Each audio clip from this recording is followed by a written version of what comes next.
Welcome back to the Fix Party by the Fix here. New Start Nice Referee to boy now here with Ari, DJ Burns, Kimmy, Javi, big up on yourself.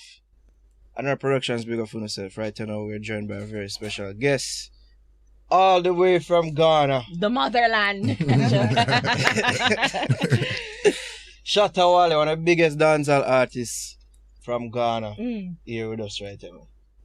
Live in studio. Oh, go on, Shatta. Yeah, I'm there, man. I feel blessed. Thanks for coming. Yeah, man. Thank you too, man. People are like, I didn't know he was here in Jamaica. So, I mean, and it's Jamaicans saying that I didn't know he's in Jamaica. Like a thief in the night. Well, I would say Jamaica is my fatherland, you know. So, man, I'm happy to be here, man. I'm feeling good. Great. And you're a dancehall artist, and you're a mega star dancehall artist. More than, you know, what many people here in Jamaica, you know, where it's born, bred, raised. You've reached such heights. I mean, I'm just reading that you're supposed to be performing in O2 Arena with several other African artists as well. So what is that though? Well, I feel it's the hard work, you know. I think Shatta Wale has been working so hard in Ghana to really, you know, get the African market to understand, you know, the dancer journey, you know. So I believe it's my hard work that takes me to all those platforms. Yeah. Just speak a little bit about the concert that's happening. What is the name of it? Ghana Meet Niger. Right. Yeah, man. It's actually something that you know, Ghanaians do every year. You know, and I've been on Ghana Meet Niger for like 5 years, and it's been great. You know, I was crowned, you know, the best, you know, dancehall performer in Ghana. Right. That was about a month ago. Yeah. Yeah, man. Is it Nigerian Entertainment Award and you were the winner and they're saying like non-Nigerian? Like the winner, non-Nigerian. I didn't know that they had to specify that. No, but it's a competition, you know, every year. Nigeria, Yeah, you know. So I think I took the overall best, you know, dancehall artist, and it was great. Yeah. For the people them that aren't familiar though with the dancehall scene in Ghana, tell them what's that like though in Ghana, Africa at large. Well, I'll say dancehall in Africa is a bit, it was a bit scarce, you know, because people didn't really want to, you know, patronize to, you know, the vibes, because they think, you know, sometimes when we want to do the music, we do it more like the Jamaicans, you know, but, you know, I decided to, you know, bring out a formula, you know, and that formula was basically to just make it sound simple for every African to really understand what the Jamaicans are really trying to say. So basically we try to, you know, mellow, you know, some of the vibes, you know, take it on a low cause, you know, because most of the times the pronunciation and how we pronounce things in Africa is different, you know. So I decided to, you know, cut out to like, you know, setting like ethnicity groups, like, you know, talk about Tree, Yawuza, Gham, you know, just to mix it and fuse the Jamaican, you know, language into it. And I think it's been great now, you know, because everybody, when you talk about dancehall in Africa, people talk about Shatta Wale, because I believe I have, you know, all the people from South Africa, Zimbabwe, you know, everywhere, like Gabon, Gambia, you know, patronizing to my stuff, all because we've tried to put dancehall to the simplest form for Africans. So dancehall is doing very great in Africa. I just need for you to explain to me dancehall Afrobeat. Like, because I hear Afrobeat and you hear like the mostly drums, but it's similar to dancehall, right? And like, explain the difference. Well, I would say Afrobeat is more African, you know, because, you know, Africans like to party, you know, even though I know Jamaicans also like to party. We love it. I mean, we are party. Yeah, you know, I always say, you know, but, you know, it's just the difference, you know, because sometimes I feel the language barrier really, you know, don't get the people's attention very well, you know. So I think that's why Afrobeat is like really moving more. So now what we do is that we fuse a little bit of like, you know, Jamaican stuff into the Afrobeat stuff. And, you know, it gets us going. Because when I hear it, I'm like, oh, you can't tell the difference. Is it just dancehall? Yeah, it's the same thing, you know.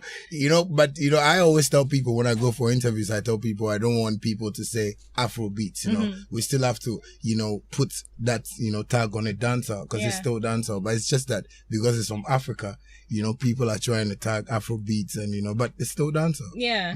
And what, like, for me to personally, like,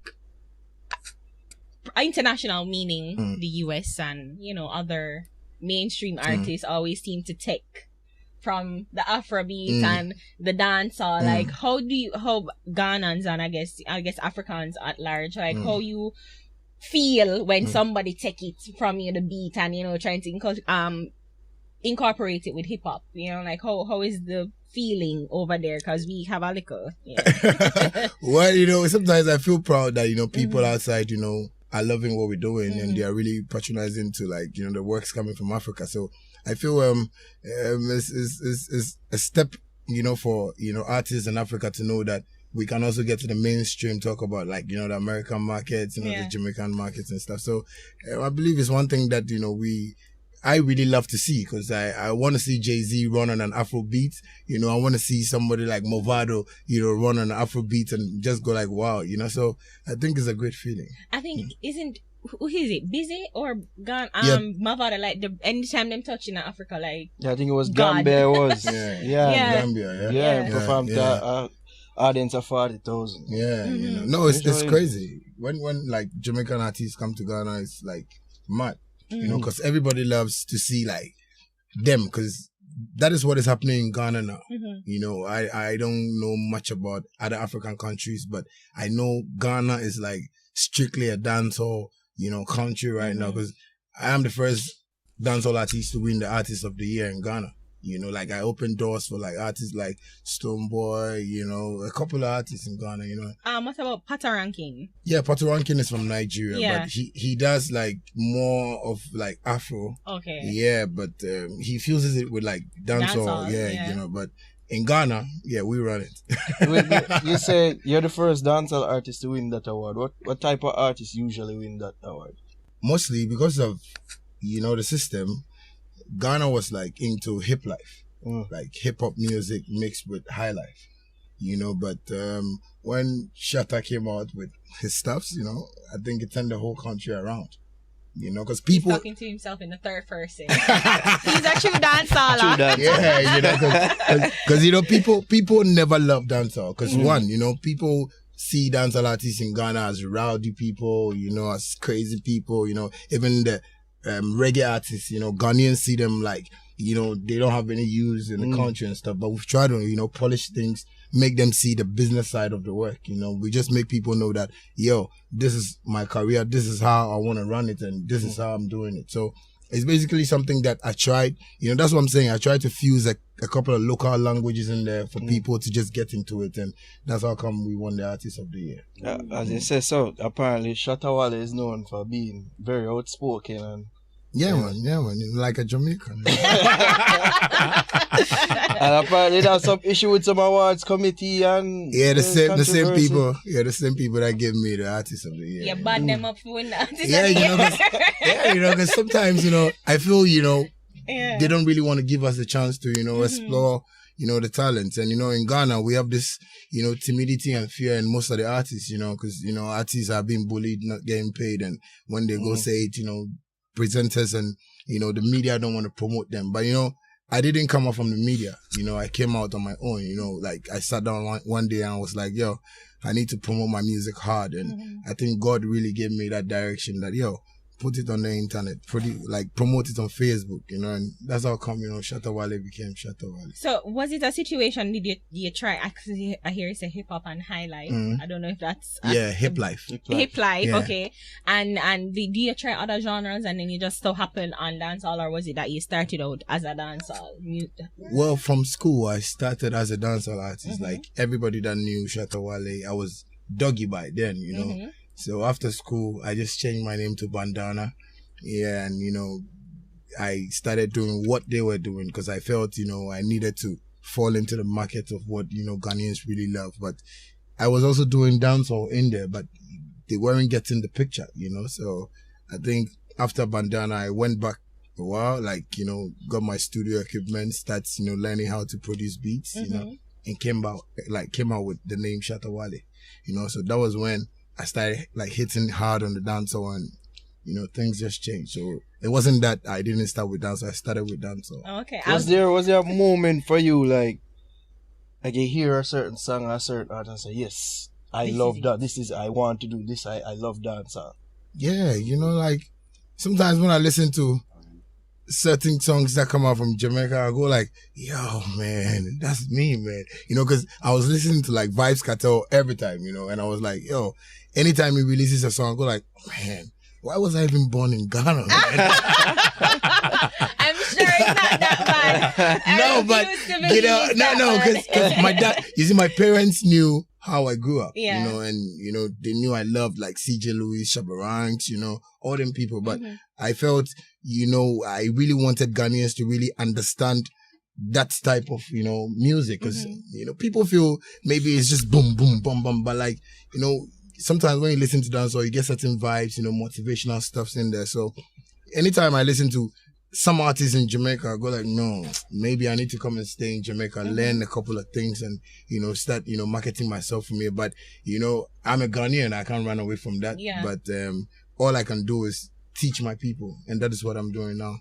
So what exactly is stopping you from, you know, staying out here for an extended period? If you give me your house, I'll stay. you know, I live a million. Trust me. But I mean, you're an international dancehall star. I mean, it's no problem to come. I mean, if Sean Kingston can come by a mansion and a bit. I mean, no, but I believe it doesn't matter wherever you are.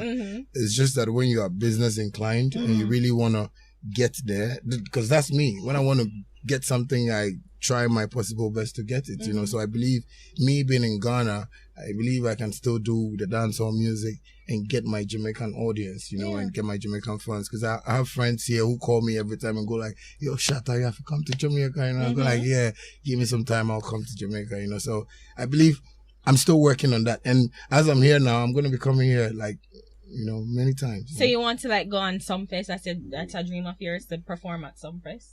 Like all the shows in Jamaica, like it's been my dream, you know, to be on every platform, you know, because I think the only thing I need is, you know, my team working hard, promoting my songs, because I don't want to be on stage and sing and, you know, someone who just like stand there, just look at me like, I don't like that, you know.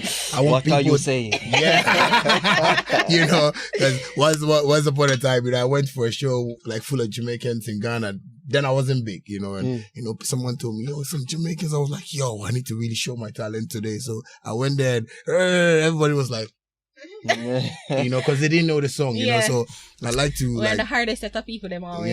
You know, So I always want like things to be done well. Like my manager here, Kim, was telling me I need to, you know, go on Sunfest, but I told her I really need like things to go on well, so that at least the Jamaican audience will really accept me, like, and so that's good. So you don't want to rush it, you know? Yeah, you know, because I find many artists coming to Jamaica and wanting to like let people know, like, you know, but I believe life is no rush, you know, because I've learned so much with my talent, you know. From Bandana, I think I went back 10 years, you know, in the studio, learning how to, you know, do whatever I want to do. And it has given me that experience to know that life is not about rush. And after Bandana, I think Shatta Wale has been like the richest guy in Ghana. When I talk, people don't really believe it, but people don't want to take it to it. Balling. Yeah, you know. Ball out, is that? You know, because I'm getting paid well, and I feel I'm one of the artists that, you know, has been able to establish certain things in Ghana. And I feel so proud about it, and I think it's patience that got me there. Yeah. So it's good. You know, I need to just relax, study the system. You know, maybe DJ Brands will take me to one of the clubs, just view, you know, see some go-go dancers and stuff. I'm sure you have that in Ghana. Yeah, we have that. You know, but Jamaicans, like this guy. I love how Jamaicans do it. You know. Okay. Yeah, you know, like they are real. You know, that's why I always stay real in Ghana, because people feel I like to talk, like I like to, you know, speak my mind, but I feel that is how Jamaicans are, you know. I watch them and I feel what they want, that's what they want, you know. You have to give it to them, and I feel, you know, that is my life, you know. I believe I'm a Jamaican though. I realize it's like you say, I wish you were born here. Yeah. But can you just tell us a little bit though about your upbringing? Because I mean, it's sad to say that, you know, we get most of our information from the US, especially of Africa. And I'm always paint this dreary thing. And recently I have the African channel, and I watch shows like Espresso. Okay. And I was watching the MTV African Awards. Okay. So, and I'm introduced to Manang and all these people. And I'm just like, but the life that they're living is so fantastic. Like, why people make it seem like it's the saddest thing ever? And then you look on the list of billionaires, most of them come from Nigeria, like in Africa. So it's just like, why people paint this situation that is so sad? Like, from your point of view and your life, share a little bit. Like, was it growing up? Was it hard knock? You know. Well, I'll say I grew up. My dad is a politician, though, so I grew up like very well. You know, because I would say at the age of 13, I was flying in and out from Ghana to London. You know, because my grandma lives there. You know, so I didn't really grow up from the ghetto. You know, but. And I felt people saw me that was okay, you know, all my friends, you know, because I was like at the age of 16, I was driving my dad's cars and, you know, like Benz? Yeah, Benz, Land Cruiser. Stealing out with it? Or? Yeah, stealing. Yeah, oh, okay. Yeah. Are you a cop? No. Yeah, I like that, you know. Yeah, you know, like, you know, bad boy stuff. Yeah, you know? so, yeah, you know, so I was living good, but, you know, after school, I decided to really look for, you know, what God has really given to me. So that was when, you know, I had to leave home, you know, because my dad really had a problem with my mom. Yeah, I was just, your mom. Yeah, you know, so, you know, we got this broken home stuff. So I had to leave home and, you know, hustle for my own. And that was when I started facing life and realities. You know, that was when I started seeing that, oh, wow. Because, you know, when I was in the house, my friends come to me and they tell me, yo, I don't have food, you know, we don't have this. And I didn't really get it because I had everything when I was growing up. So after, you know, I went on the streets, you know, sleeping from one place to the other. That was when I realized, you know, like. So when your father left your mom, like you didn't leave her with anything, like she didn't take the house, like you had to leave, or what was the situation? No, Ghana law is very crazy. Yeah, you know? talk to me about that one, because I'm confused. Well, you know, in Ghana, you know, the laws are good though, but sometimes, you know, when you don't like push the law to do stuff for you, things are not going to come to your side. It's the same out here, actually. Yeah, I know. He's a politician to Sagis. Yeah, you know, powers and stuff. So basically, my mom left and we didn't know her whereabouts until sometime, you know, and I also left the house to, you know, started like doing my studio steps and so that's how come, you know, I started facing stuffs, you know, people, you know, so people who never knew me from my school days saw me in the music industry like a ghetto boy, you know, because I was rolling with all the like, you know, thugs in the streets, you know, you know, and I was having my dreads on and stuff. So people saw me and they were like, yo, this guy, you know, ruffian, you know, that kind of thing. But I told myself I didn't want to lose focus. I didn't want to do drugs. I didn't want to get myself caught, you know. So all I had in mind was music. And I had this vision to really make my parents like, you know, get surprised when they see me. Like, they go like, wow, so he did it. So I was always with like producers, you know, like DJs, you know, and stuff like that. So that's how come I got my first deal and, you know, things just like. So is your father or your mother, were they supportive of the dream or like? No, not at all. No. You know, I tell everybody, you know, I know sometimes they feel bad about it, but, you know, I have to really speak the truth, you know, because they didn't see me like this, you know, because now I would say, you know, when they watch the things I do, you know, like I'm building houses, you know, I bought a house, you know, my girl is working, you know, my kid is going to one international school, you know, they get shocked, like, you know, I'm driving like the best cars, you know, so when they see me, they go like, wow, this guy is serious, you know? Yeah, but they weren't supportive. I mean, you're not new to this, because, I mean, when you grow up 16, you take Benz. Yeah, but, you know, I wanted them to understand it, for me to leave at home and, you know, do this. Yeah, it's a different thing when you get accomplish it on your own. Yeah, you know, because sometimes I feel when you get stuff that you get yourself, you feel proud about it and you know how to take care of things. So basically, that's how come. And I feel very proud now that I've gotten things that I really wanted, you know, because once upon a time I was telling my crew, you know, we need to live in one of the richest areas in Ghana. And they were like, yo, how can we do that? You know, we don't have money. I was like, yo, watch me. It's the music. Yeah. And now, you know, like all my friends, like, not my friends, you know, I don't have friends. I have a crew, like 8 set of, you know, boys that, you know, will work together, you know, including my management team and stuff. And we all are driving like good cars, you know, like, you know, have some good bank accounts. And that's my main aim. I want to be a part of your crew. Ask if you can, let me know when I can.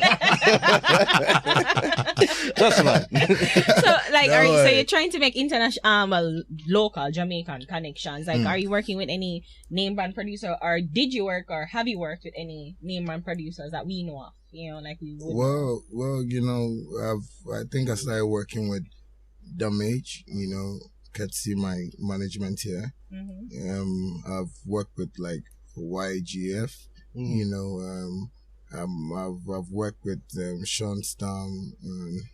I think a couple of them, I think I wrote them. Let me just say it before they come looking for me. I think Black Sheep Music too. Yeah. Okay. Silverbird.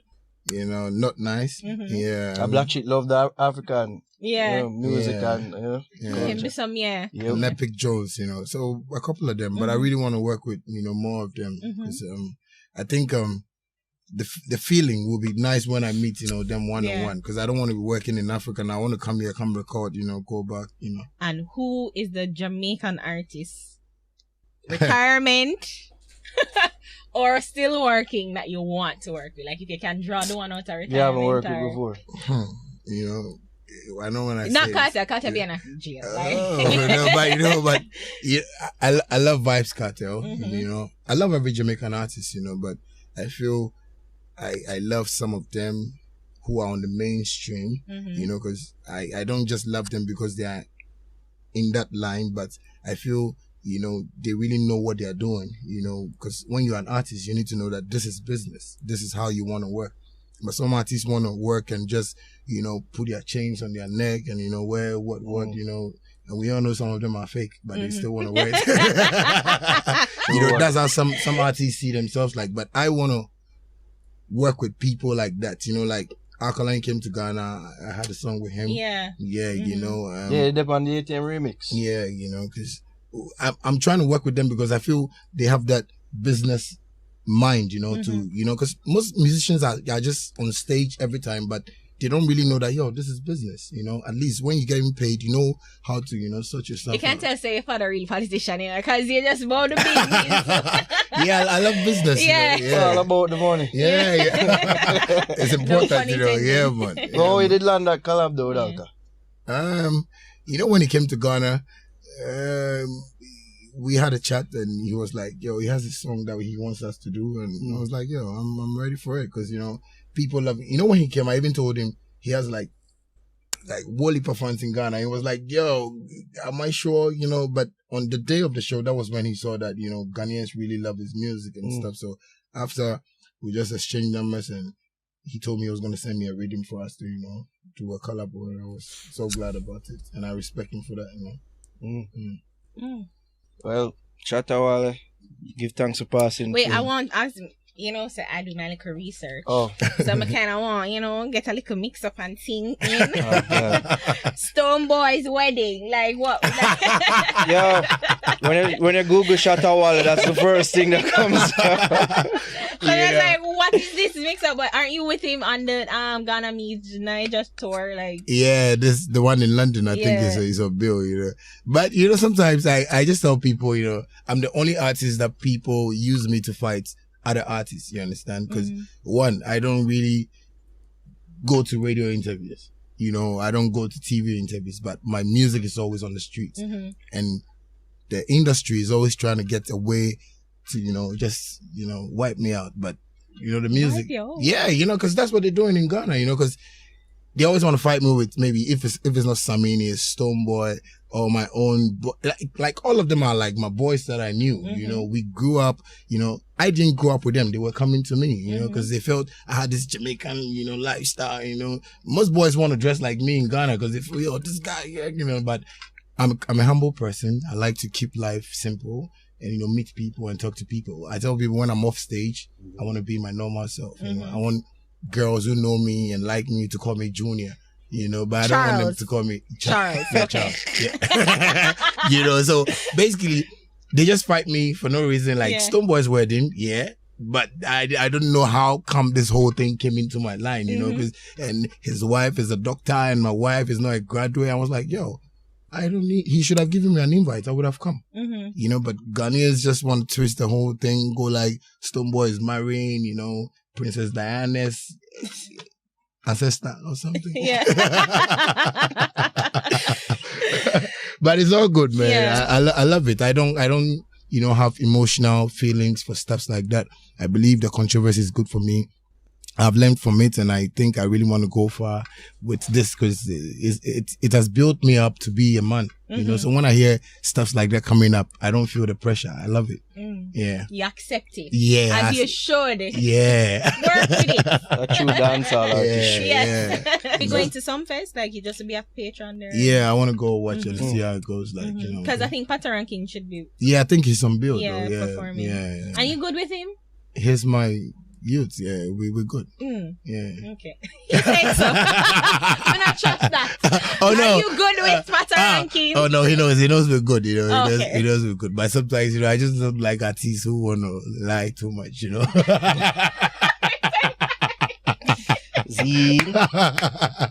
No, we have to be real. You know. True. Because you know. One thing I've studied in Jamaica is that, you know, when you lie to your friend or your brother, like, he sees you like a snitch. Yeah. True. Yeah, you know, so I always want to be real with people. But, you know, Africa is full of lies. You know, somebody want to come to you and impress you and tell you things. Well, unknown for scam. Yeah, we kind of have that stigma in Africa that's full of scammers.